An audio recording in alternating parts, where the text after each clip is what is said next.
नमस्कार, जय जोहार। चलिए देखते हैं छत्तीसगढ़ की 25 फटाफट बड़ी खबरों को। लेकिन इससे पहले आप वीडियो को कहां से देख रहे हैं, कमेंट बॉक्स में बताना बिल्कुल ना भूलें। छत्तीसगढ़ की महिलाओं को 20,000 रुपए मिलने की योजना, आवेदन प्रक्रिया जानिए और लाभ उठाएं।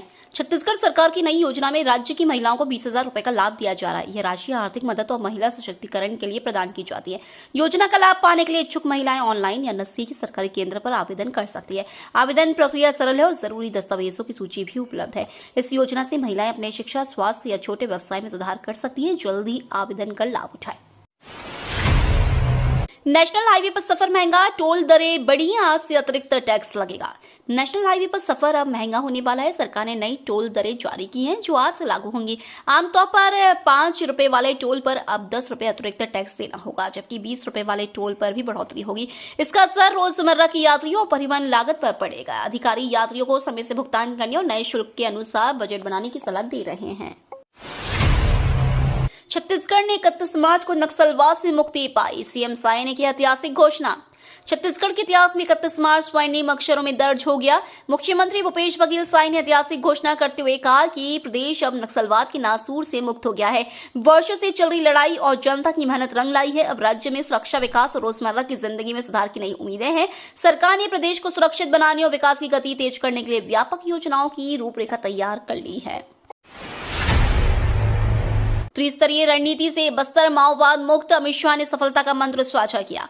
बस्तर क्षेत्र अब माओवाद से मुक्त हो गया है। केंद्रीय गृह मंत्री अमित शाह ने इसकी जानकारी देते हुए कहा है कि यह सफलता 3 स्तरों की रणनीति का परिणाम है। सुरक्षा बलों की सतत मेहनत, स्थानीय जनता का सहयोग और विकास परियोजनाओं का समन्वित प्रयास मिलकर इस उपलब्धि को संभव बनाया। शाह ने कहा कि इस मॉडल को अन्य संवेदनशील क्षेत्रों में भी लागू किया जाएगा। इससे न केवल सुरक्षा बढ़ी है, बल्कि वहां के लोगों के जीवन में स्थायी विकास और शांति की नई उम्मीदें पैदा हुई हैं।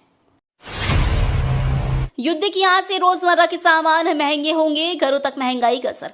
विदेश में जारी युद्ध ने घरेलू बाजार पर असर डालना शुरू कर दिया है। विशेषज्ञों के अनुसार दूध, किराना और दवा जैसी रोजमर्रा की चीजों के दाम बढ़ने की संभावना है। इससे आम परिवारों की खर्चीली जिंदगी और चुनौतीपूर्ण हो सकती है। सरकार और व्यापारी महंगाई को नियंत्रित करने के उपाय सोच रहे हैं, लेकिन जल्द ही राहत की उम्मीद नहीं है। आम जनता को अपनी खरीदारी और बजट में बदलाव करने की तैयारी करनी होगी, क्योंकि युद्ध की आंच सीधे घरों तक पहुंच रही है। सुप्रीम कोर्ट का बड़ा फैसला, लंबे समय तक काम करने वाले कर्मचारियों के पद को स्थायी मान्यता। सुप्रीम कोर्ट ने कर्मचारियों के पक्ष में ऐतिहासिक फैसला सुनाया है। अदालत ने स्पष्ट किया कि यदि कोई कर्मचारी लंबे समय तक लगातार किसी पद पर कार्य करता है तो उसे अस्थायी नहीं बल्कि स्थायी माना जाएगा। यह निर्णय खासकर संविदा और अस्थायी श्रमिकों के लिए राहत का संदेश है। कोर्ट ने कर्मचारियों की बहाली और उनके वेतन अधिकार सुनिश्चित करने के निर्देश भी दिए हैं। अब नियोक्ता लंबे समय तक सेवा देने वाले कर्मचारियों को अस्थायी बताने का तर्क नहीं रख पाएंगे। बिलासा देवी केवट एयरपोर्ट से नाइट फ्लाइट शुरू, सीएम साय ने भरी पहली उड़ान। बिलासा देवी केवट एयरपोर्ट से अब नाइट फ्लाइट की शुरुआत हो गई है। मुख्यमंत्री विष्णुदेव साय ने आज पहली रात्रि उड़ान भरी और सफलतापूर्वक रायपुर पहुंचे। ये नई सुविधा यात्रियों को रात में भी तेज और सुरक्षित यात्रा का विकल्प देगी। इससे व्यावसायिक और व्यक्तिगत यात्राओं में आसानी बढ़ेगी। एयरपोर्ट और राज्य सरकार का यह कदम छत्तीसगढ़ के हवाई संपर्क को और मजबूत बनाएगा और आर्थिक गतिविधियों को गति देगा। छत्तीसगढ़ सीएम ने 370 नई 108 एम्बुलेंस को हरी झंडी दिखाकर सेवा में शुरू किया। छत्तीसगढ़ के मुख्यमंत्री साय ने आज 370 नई 108 एम्बुलेंस को हरी झंडी दिखाकर सेवा में रवाना किया। इन एम्बुलेंसों से अब शहरों में सिर्फ 15 मिनट और ग्रामीण इलाकों में 30 मिनट के भीतर आपातकालीन मदद मिलेगी। इनमें बेसिक और एडवांस लाइफ सपोर्ट वाहन शामिल है। खास बात यह है कि 5 नवजातों के लिए चलती फिरती आईसीयू सुविधा वाली एम्बुलेंस भी शुरू की गई है। ये पहल आपातकालीन स्वास्थ्य सेवाओं को तेज और भरोसेमंद बनाएगी। छत्तीसगढ़ में बिजली खपत का नया रिकॉर्ड, पहली बार 6,500 मेगावाट के पार पहुंचा आंकड़ा। छत्तीसगढ़ में बिजली खपत ने नया इतिहास रच दिया है। पहली बार राज्य की मांग 6,500 मेगावाट के पार पहुंच गई। बढ़ती गर्मी और औद्योगिक गतिविधियों के चलते बिजली की खपत में यह उछाल देखा गया। बिजली विभाग ने मांग को पूरा करने के लिए पर्याप्त आपूर्ति सुनिश्चित की। अधिकारियों के अनुसार भविष्य में भी खपत बढ़ने की संभावना है, जिसके लिए तैयारी की जा रही है। यह उपलब्धि राज्य के विकास और बढ़ती ऊर्जा जरूरतों को दर्शाती है। छत्तीसगढ़ जेलों में कैदियों को वीडियो कॉल सुविधा, अब परिवार से जुड़ना होगा आसान। छत्तीसगढ़ की जेलों में बंद कैदियों को अब वीडियो कॉलिंग की सुविधा मिलने जा रही है। इस नई व्यवस्था के तहत कैदी अपने परिजनों और वकीलों से सीधे बातचीत कर सकेंगे। जेल विभाग द्वारा प्रिजन कॉलिंग सिस्टम लागू करने के लिए समझौता किया गया है। इससे कैदियों का मानसिक तनाव कम होगा और परिवार से संपर्क बना रहेगा। प्रारंभ में यह सुविधा चयनित जेलों में शुरू होगी, जिसे बाद में पूरे राज्य की जेलों में लागू किया जाएगा। आज से जनगणना शुरू। पहले चरण में 33 प्रश्नों से घरों की जानकारी जुटाई जाएगी। आज से देश भर में जनगणना का पहला चरण शुरू हो गया है, जिसे भारत सरकार द्वारा संचालित किया जा रहा है। इस चरण में हाउस लिस्टिंग के तहत 33 महत्वपूर्ण प्रश्न पूछे जाएंगे। इनमें मकान की स्थिति, पानी, बिजली, शौचालय, रसोई, ईंधन और अन्य सुविधाओं से जुड़ी जानकारी शामिल है। यह प्रक्रिया देश के विकास योजनाओं के लिए अहम आंकड़े जुटाने में मदद करेगी। दूसरे चरण में नागरिकों से व्यक्तिगत और सामाजिक जानकारी एकत्रित की जाएगी। आज से राशन कार्ड और गैस सिलेंडर पर लागू होंगे 4 नए नियम। आज से भारत सरकार ने राशन कार्ड और एलपीजी गैस से जुड़े 4 नए नियम लागू किए। इन बदलावों का उद्देश्य पारदर्शिता बढ़ाना और जरूरतमंदों तक सही लाभ पहुंचाना है। अब राशन कार्ड को आधार से लिंक करना अनिवार्य होगा। वहीं गैस सब्सिडी सीधे बैंक खातों में आएगी। फर्जी लाभार्थियों पर सख्ती बढ़ेगी और पात्र लोगों को प्राथमिकता दी जाएगी। सरकार का मानना है कि इससे योजनाओं का लाभ सही लोगों तक पहुंचेगा।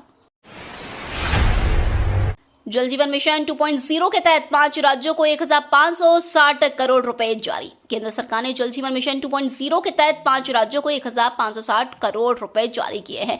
इस राशि में उत्तर प्रदेश को 792 करोड़ 93 लाख, छत्तीसगढ़ को 536 करोड़ 53 लाख, मध्य प्रदेश को 154 करोड़ 2 लाख, उड़ीसा को 65 करोड़ 31 लाख और महाराष्ट्र को 12 करोड़ 74 लाख रुपए मिले हैं। यह फंड निर्धारित शर्तों और तकनीकी मानकों के पालन के बाद जारी किया गया है। मिशन का उद्देश्य ग्रामीण क्षेत्रों में सुरक्षित और सतत पेयजल आपूर्ति सुनिश्चित करना है।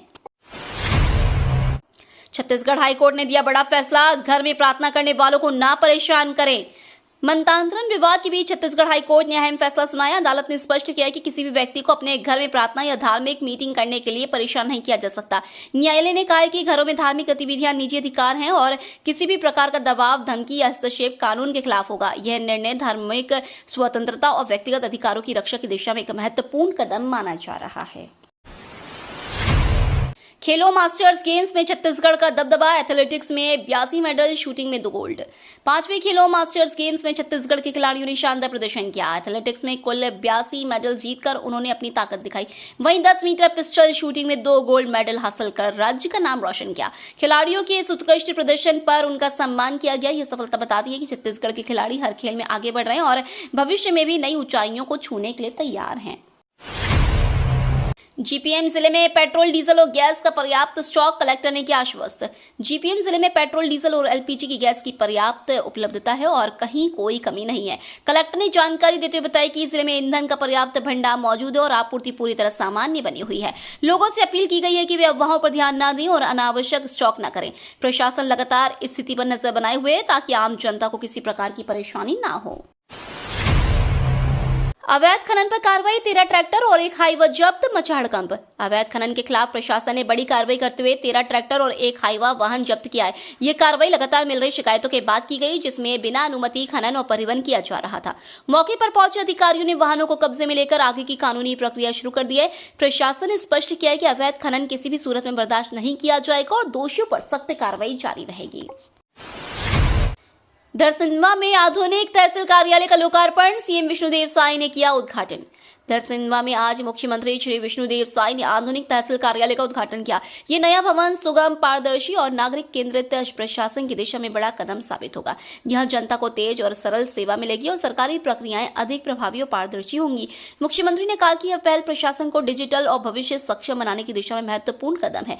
यह कार्यालय स्थानीय लोगों के लिए सुविधा और सेवा का नया मानक स्थापित करेगा। डीआईजी साहू ने बेमेतरा में औचक निरीक्षण किया, जुआ नशे पर सख्ती के निर्देश। बेमेतरा जिले में पुलिसिंग को स्मार्ट और प्रभावी बनाने पर डीआईजी साहू का विशेष फोकस है। उन्होंने थाना चन्नू का औचक निरीक्षण किया और पुलिसकर्मियों को जुआ और नशे के मामलों में कड़ी कार्रवाई के निर्देश दिए। डीआईजी ने कहा कि जनता की सुरक्षा और कानून का पालन सुनिश्चित करना प्राथमिकता है। अधिकारियों को निर्देश दिए गए कि नियमित निगरानी, समय पर कार्रवाई और जागरूकता अभियान के जरिए अपराध और अवैध गतिविधियों को रोका जाए। छत्तीसगढ़ में नक्सलवाद खत्म करने की समय सीमा तय, अब बस्तर के विकास पर फोकस। छत्तीसगढ़ के डिप्टी सीएम ने बड़ा बयान देते हुए कहा कि राज्य में नक्सलवाद को तय समय सीमा के भीतर समाप्त किया जाएगा। सरकार अब सुरक्षा के साथ साथ विकास पर भी जोर दे रही है। खासकर बस्तर क्षेत्र में बुनियादी ढांचे, शिक्षा और रोजगार के अवसर बढ़ाने की दिशा में काम तेज किया जाएगा। सरकार का मानना है कि विकास और शांति के जरिए क्षेत्र में स्थायी बदलाव लाया जा सकता है। छत्तीसगढ़ में बड़ी सफलता, 12 इनामी नक्सलियों ने किया सरेंडर। छत्तीसगढ़ में नक्सलवाद के खिलाफ चल रहे अभियान के अंतिम दिन सुरक्षा बलों को बड़ी सफलता मिली है। 12 इनामी नक्सलियों ने आत्मसमर्पण किया, जबकि 40 से अधिक हथियार बरामद किए गए। यह कार्रवाई सुरक्षा एजेंसियों की रणनीति और लगातार दबाव का परिणाम मानी जा रही है। अधिकारियों के अनुसार इससे क्षेत्र में शांति और विकास को बढ़ावा मिलेगा। सरकार का कहना है कि आत्मसमर्पण करने वालों को पुनर्वास योजनाओं का लाभ दिया जाएगा। रायपुर में अंतर्राज्यीय ड्रग सिंडिकेट का पर्दाफाश, दिल्ली मास्टरमाइंड समेत 6 आरोपी गिरफ्तार। रायपुर पुलिस ने बड़ी कार्रवाई करते हुए अंतर्राज्यीय ड्रग सिंडिकेट का भंडाफोड़ किया। इस मामले में दिल्ली के मास्टरमाइंड सहित 6 आरोपियों को गिरफ्तार किया गया है। पुलिस जांच में खुलासा हुआ है कि आरोपी डेड ड्रॉप सिस्टम के जरिए ड्रग्स की सप्लाई करते थे, जिसमें सीधे संपर्क से बचा जाता था। यह नेटवर्क कई राज्यों में फैला हुआ था। पुलिस ने आरोपियों के पास से भारी मात्रा में नशीले पदार्थ और अन्य आपत्तिजनक सामग्री भी बरामद की है। छत्तीसगढ़ 12वीं हिंदी पेपर लीक, परीक्षा रद्द, अब 10 अप्रैल को होगी दोबारा। छत्तीसगढ़ माध्यमिक शिक्षा मंडल ने कक्षा 12वीं हिंदी विषय की परीक्षा रद्द कर दी है। परीक्षा से पहले प्रश्न पत्र सोशल मीडिया पर वायरल होने और लीक की पुष्टि के बाद यह फैसला लिया गया। बोर्ड ने निष्पक्षता बनाए रखने के लिए पेपर को अमान्य घोषित किया है। अब सभी विद्यार्थियों को 10 अप्रैल 2026 को दोबारा परीक्षा देनी होगी। परीक्षा का समय और सिलेबस पहले जैसा ही रहेगा, जबकि इस बार कड़ी सुरक्षा व्यवस्था लागू की गई है। नाचा के जनक मंदराजी की जयंती पर सीएम साई ने श्रद्धांजलि अर्पित की। छत्तीसगढ़ की लोक नाट्य परंपरा नाचा के जनक दाऊ दुल्ला सिंह मंदराजी की जयंती पर मुख्यमंत्री विष्णुदेव साई ने उन्हें नमन किया। मुख्यमंत्री ने कहा कि मंदराजी ने अपनी कला से प्रदेश की संस्कृति और लोक जीवन को नई पहचान दी। उनका योगदान अमूल्य है। उन्होंने लोगों से लोक कलाओं के संरक्षण और संवर्धन के लिए प्रेरित होने का आह्वान किया गया है। कलेक्टर ने आश्रम छात्रावासों के नियमित निरीक्षण के लिए नोडल अधिकारियों को दिए निर्देश। कलेक्टर ने जिले के सभी नोडल अधिकारियों को आश्रमों और छात्रावासों का नियमित निरीक्षण करने के निर्देश दिए। उन्होंने कहा कि बच्चों को मिलने वाली सुविधाओं, भोजन की गुणवत्ता, स्वच्छता और सुरक्षा व्यवस्था पर विशेष ध्यान दिया जाए। किसी भी प्रकार की लापरवाही पाए जाने पर सख्त कार्रवाई की जाएगी। निरीक्षण के दौरान विद्यार्थियों से संवाद कर उनकी समस्याओं को समझने और त्वरित समाधान सुनिश्चित करने के भी निर्देश दिए गए हैं। तो ये थी आज की बड़ी खबरें। अगर आपको न्यूज पसंद आई हो तो वीडियो को लाइक और शेयर करना बिल्कुल ना भूलें। धन्यवाद।